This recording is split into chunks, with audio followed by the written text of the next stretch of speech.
So I'm back. Okay, so I just told you that I would tell you what the email said that my brother sent that I didn't know. The brother I didn't know I had till just recently. Or, well, till recently then. So the email said, if you don't know this story already, go back over there to my profile and watch 1, 2, 3, and 4. And then you'll be caught up. And it's a great story. Full of, it's like a roller coaster ride. Okay, so I opened my email, and there's an email from him. After months of hearing nothing. And I got angry, and I sent an email. I don't know if I told you, but I pretty much said, I have your address, and I'm going to show up at your door if you don't let me know what's going on. So, looking back, that sounded a little stalkerish, but that wasn't it. I was just coming because I couldn't understand what was going on. So, anyway, I got the email, and the email was very matter-of-fact, very business-like, and he wasn't that kind of guy, really. He was kind of not that kind of guy, but anyway, it was very well written, and it pretty much said, I am not looking for any new family members. I have memories from my childhood, and I don't want those changed.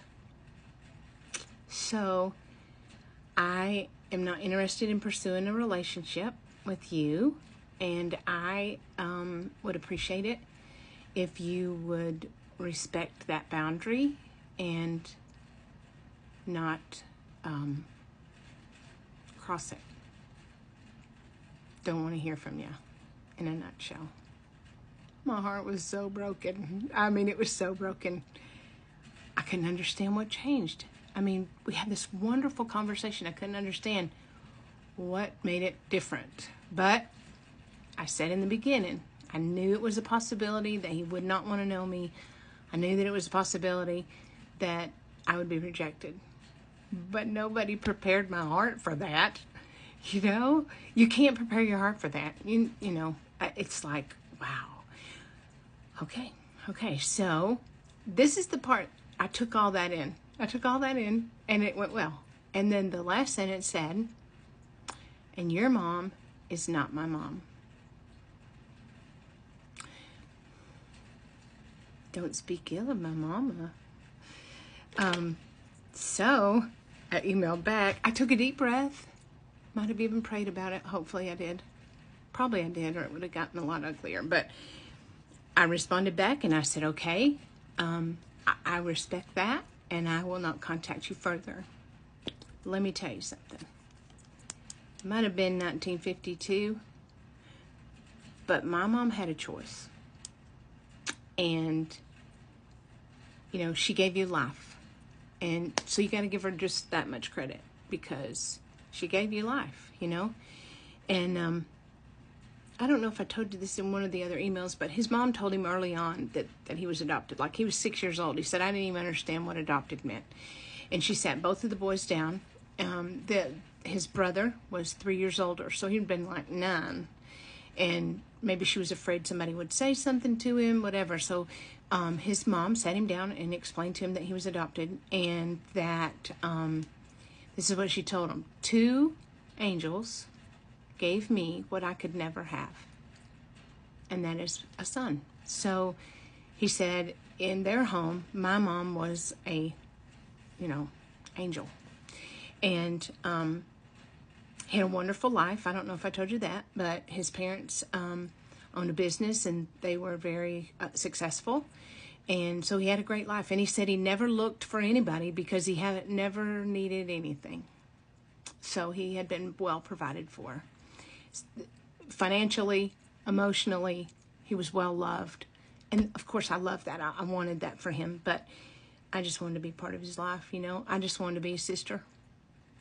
And, but that was not what he wanted. So I had to respect that. But I did say, the last line of my response to him was, hey, remember, if you need a kidney, I probably have a match.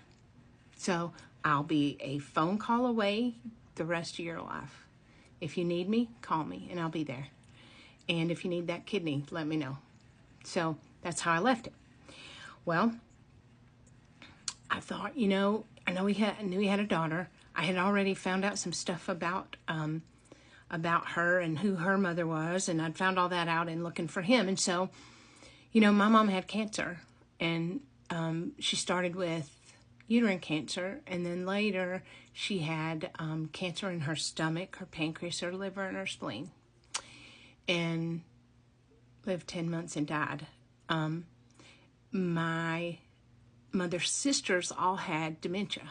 So these were things that they needed some medical history. The girl needed some medical history. So I just reached out to, now she was like 30 years old, I think at the time, 30 something. But I reached out to her mother through social media, and I just sent her a message, and I said, hey, I am your ex-husband's biological sister. He's let me know he doesn't want anything to do with me, but I want you to know, for your daughter's sake, that, we do have cancer. My grandfather, my mother's daddy had leukemia. I mean, there was just things she needed to know. And I said, look, I don't want anything from you. I just want her to have my number in case she ever needs anything. And I want her to know this history. That's all. And I wasn't sure how to reach her. I didn't find her on social media. So I sent that, and it was funny. It was probably 2 or 3 days later. And in our town, the local Chamber of Commerce gives awards for Business of the Year. So I have a magazine, and we were invited to attend this ceremony. And I really didn't know. I mean, we were just invited to come, and I didn't really think we were getting an award or anything. It was just kind of a business thing with the chamber, Well, it turns out that night I went, and my staff was there, and they gave us Business of the Year. I was so proud. And they gave me this little award, like a little clear thing that sat on a pedestal that I could put up, in my office. And I was very pleased to be recognized for our hard work, and it was quite the honor. And so I come home from that, and I was so excited and telling my husband all about it. And I sat down, I opened my email, I'm scrolling down through there, and I have an email from Emily. So I opened it, and it said, I don't understand my dad. I don't know why he is the way he is, but I would love to know you, and I would love to be part of your family. I was like, what award? This is the greatest day. This is the absolute greatest day. Forget the award. Forget Business of the Year. This girl wants to know me. I have that. I have a connection, right? So when you think that you know exactly what God's going to do, you might better hang on, because he might have something completely different for you, right? So I emailed back, and I said, I'm so excited. And I, in fact, was going north to see my last aunt, my mom's sister. And so I didn't lie about coming through Ohio.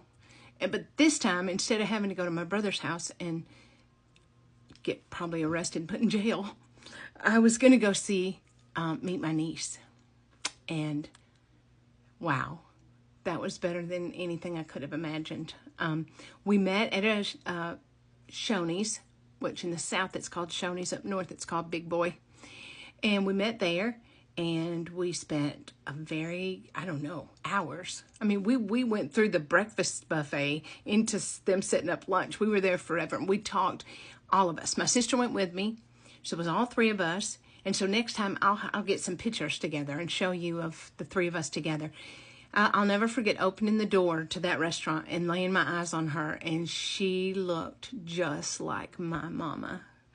It was unbelievable how similar they looked. And I'll show you that too in the next video, which I promise you will only be a day or two until we continue this story. Thank you for listening. I think it's therapeutic to share with you. I think that, I don't know. I think it's for somebody. Maybe it's you. So anyway, see ya tomorrow or Monday. Have a great rest of the weekend. Love to ya.